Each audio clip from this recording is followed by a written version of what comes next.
So we started a church WhatsApp group at the beginning of lockdown, mainly to keep in touch with one another. We thought business purposes, but it's actually become so much more than that.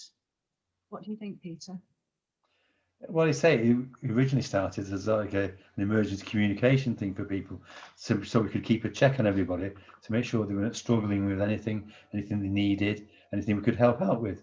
But it's become much, much more than that now. It's like our daily newspaper, because we get Carol posts the prayers or the hymn in the morning, and we all look forward to reading that. And then we can also start, it helps to start our day.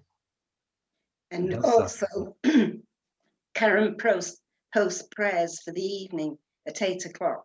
So that is towards the end of the day when we can all get together and pray at 8 o'clock. Yes. So we come together as a community then again. Yes. But another thing,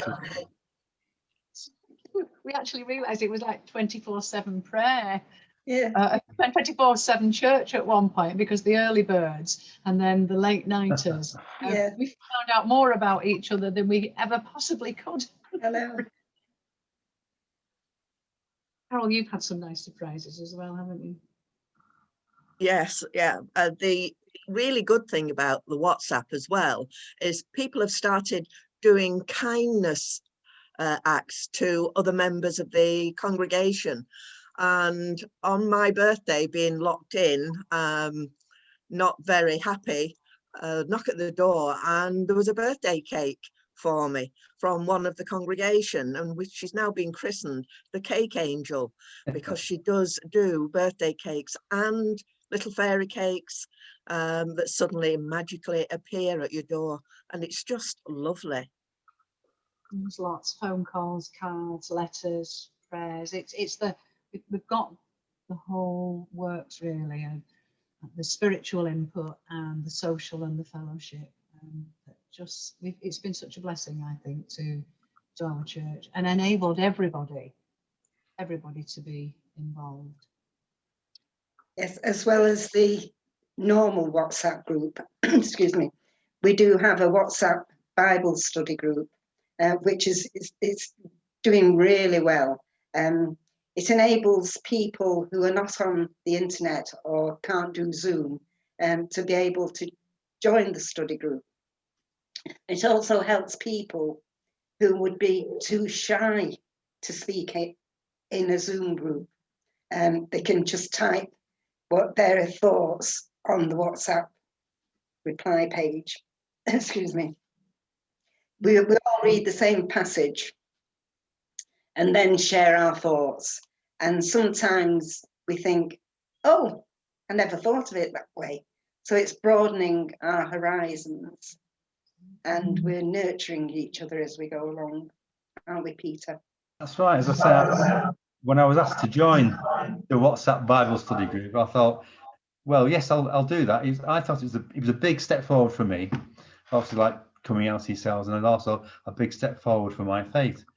As I say, as Sheila said, it means you can share your own viewpoints, but you also get the chance to hear other people's viewpoints as well, aspects that you might not actually think into it.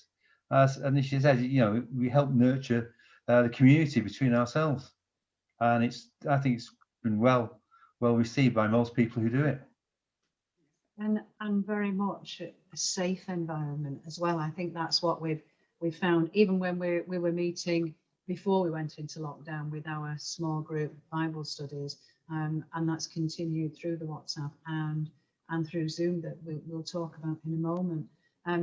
It's one of the things that I've found over the years when speaking to Christians is that every single person thinks that everybody else in the church has got it sussed, has got it sorted. They think they've got a deeper theological understanding. They've got a fantastic prayer life and a real awareness of biblical issues. And then you join a small group and realise that actually we're all very, very similar, and everybody has got something to contribute, just as we've all got something to learn. And those fears just dissipate, they completely disappear. And that's really, really encouraging and enriching, because one of the things we want to be able to do, and I think happens through small groups, is confidences. are built through the relationships. Oh, you're involved in the Zoom Bible study. I know we used to meet in as a house group, and now it's as part of a Zoom. What are your thoughts? How's that impacted on your faith? Well, I was one of the ones that thought everybody else knew a lot more than I did. And I went along to these open Bible group, first of all, and then to the Zoom one. And we followed a passage. We all read the same passage at home, and made notes in our book and asked questions, wrote them down in the book, and we all met on Zoom. And I quickly discovered that we were all on the same level. I also discovered that people think differently than I do. They come up with questions or things, and I think, oh, I never thought of it that way. And it has been so good for me. It's made my faith grow. It's made my knowledge grow. And I feel safe in our environment because whatever we discuss is kept between us. And if somebody tells something that's special to them, or they don't want anybody else to know, they know that within our group, that's where it stays. And I have really appreciated our weekly meetings. And I'd be very sorry if we had to stop them, if we all went back to church. I just love it. The thing is, we will go back to church, but this is a perfect example of both and we will continue with our small groups, whether we do it via Zoom, whether we do it in person, because it is that reminder that it isn't just Sunday. Our faith is more than Sunday. And I think, Peter, you had said something about that realization that it's not just about what happens in church. That's right. We're not just a Sunday congregation who goes to church. We're now a true community, and we've been enriching each other's faith. And because we've learned so much about each other, and because we feel like become friends, not just part of a congregation, we're friends with people now. People we won't necessarily be friends with you see in church. They're just somebody who sits in the pew in front of you or behind you. So as I say, I think it's enriched people's faith and people's lives. And the TTT this time tomorrow that we've been experimenting with, I think has done that for us as well, hasn't it? Oh yes, because it makes us feel, oh, it's not just church on a Sunday. It's what makes you think what you were doing with your faith, as you say, this time tomorrow. And we all are doing different things, but it makes you think about it, not just you only think about religion and faith when you're in the actual church itself. You know that it's all around you, it surrounds your life, and it's what you do with your life. I like this time tomorrow because when we have the breakout groups, we ask each other, what are you doing this time tomorrow? Where will you be this time tomorrow?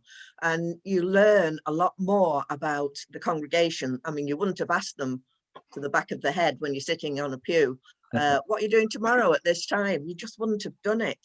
But now we do. And you just learn so much about our family. And that's how I feel about our church, my family.